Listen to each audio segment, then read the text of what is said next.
आज का कार्यक्रम जो है बड़जी पंचायत में था। तो यहाँ पर एक छोटा सा सभा था और बड़ा था, भीड़ हो गया है ना। तो अभी जो है यहाँ पर रुझान जो मिल रहा है हमें देखने को, वो MIM के तरफ जो है लोग बढ़ चुका है और बदलाव की लहर है। और इस टाइम लोग ठान लिए हैं कि बदलने का काम करेंगे। हमने सबको देखा बार बार, एक बार देंगे चांस, ये लोगों का कहना है। और यहाँ पर जो है बदलाव का लहर चल चुका है।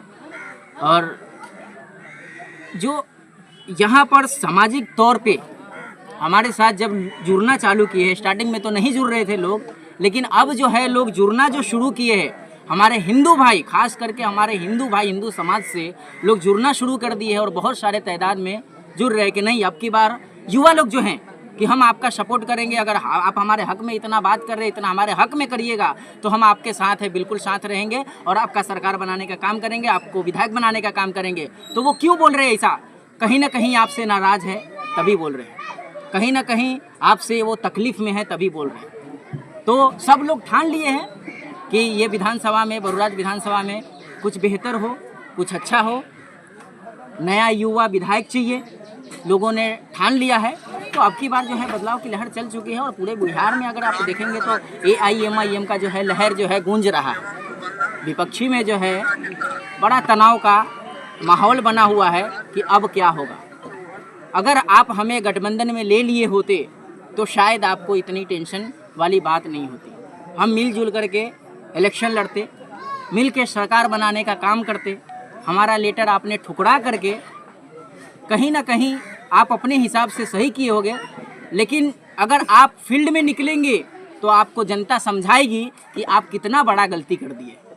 ये मैं नहीं कह रहा हूँ, ये जनता कहती कि हमको शामिल क्यों नहीं किया गया। अगर शामिल करते तो हमारा वोट का बंटवारा नहीं होता, हम मिल के सरकार लड़ते और BJP को यहाँ से, बिहार से भगाने का काम करते। लेकिन आपने एक्सेप्ट नहीं किया हमारा लेटर, हमको गठबंधन में शामिल नहीं किया। जिनका कोई सीट नहीं है, जो 2%, 7%, 5% वाले हैं, आप उनको साथ में रखते हैं। और जो हम 18%, 20% वाले हैं, उनको आप निकाल के फेंकते हैं। कब तक आपका दरी बिछाएंगे? कब तक आपका बोझा ढोएंगे? कब तक आपका झंडा ढोएंगे? अरे हमने आपका साथ दिया है, कम से कम इतना तो साथ ले लेते कि हम आपके साथ में रह के अपना हक का लड़ाई लड़ते और आपको मजबूत करने का काम करते।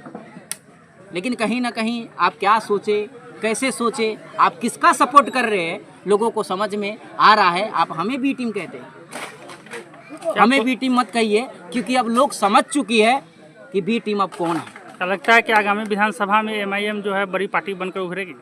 बिल्कुल बड़ी पार्टी है। अगर आप हिंदुस्तान के अंदर देखेंगे तो तीसरा नंबर का ये पार्टी है जो पूरे हिंदुस्तान में चुनाव लड़ने की तैयारी कर रहा है और हर जगह लड़ भी रहा है। भले से हमारा सीट आए या ना आए, लेकिन हम उतना हिम्मत दिखा रहे चुनाव लड़ने का और बड़ा मन से, दल से, तन से चुनाव लड़ते हैं। तो हमारा बड़ा पार्टी हुआ, हिंदुस्तान का तीसरे नंबर पार्टी है हमारा।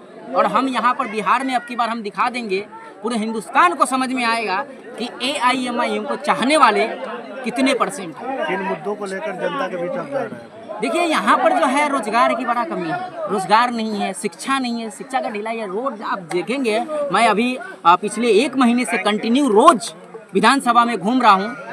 हर 2-3 किलोमीटर के अंदर आपको रोड टूटा हुआ मिलेगा। फॉर्च्यूनर जैसा गाड़ी का टायर पूरी की पूरी डूब जाती है रोड पर। कौन जिम्मेदार है?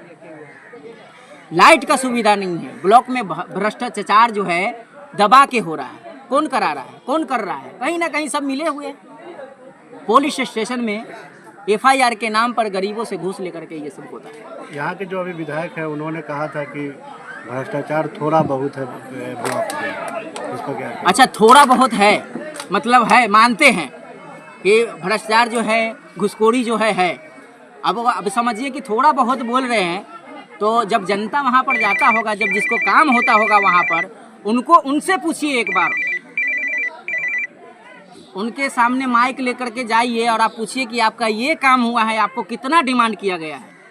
अगर 10 लोग जा रहे हैं, आप 10 लोग से पूछिए ना, आपको सामने आएगा सब कुछ। तो मतलब आप कहीं ना कहीं मानते हैं कि मतलब यहाँ पर घुसखोरी चल रहा है। तो जब हम आएंगे तो ये सब चीज़ खत्म होगा।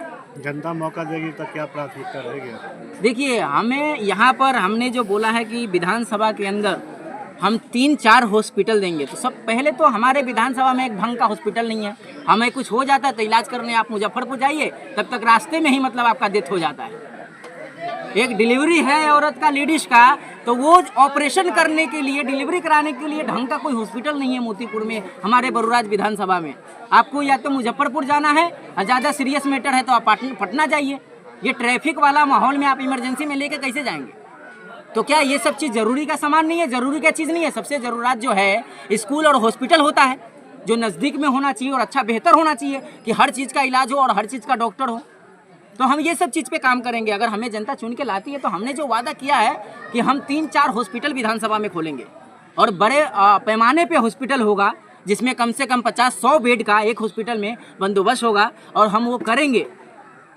और 7 से 10 जो है एम्बुलेंस फ्री कराया जाएगा।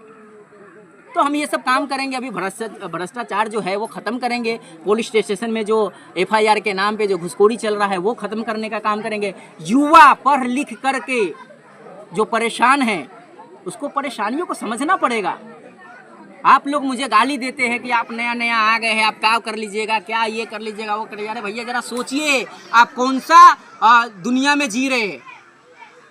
अगर आपको यहाँ पर आपका विधायक, आपका सरकार, हमारा सरकार अगर कुछ काम किया होता तो आप ऐसे ही नहीं भटकते रहते।